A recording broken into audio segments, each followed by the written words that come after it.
Welcome to Not Milk Never Milk. Subscribe if you're lactose intolerant.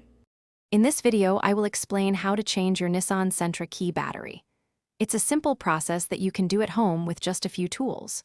First, you'll need a small flathead screwdriver and a new coin cell battery, typically a CR2025 or CR2032.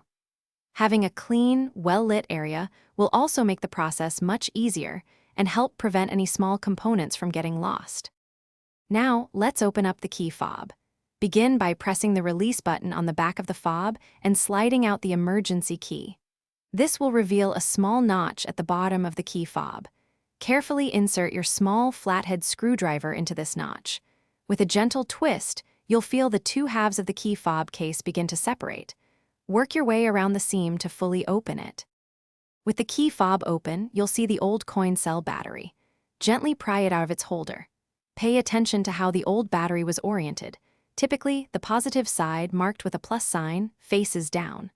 Now, take your new CR2025 or CR2032 battery and carefully slide it into the compartment, ensuring the positive side is facing down, just like the old one.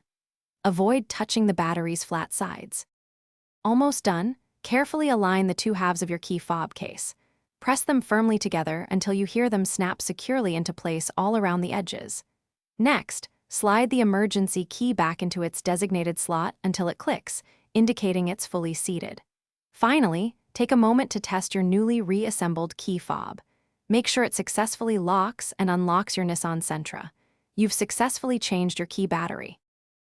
Thanks for watching. If this was helpful, leave a like and consider subscribing. See you next time.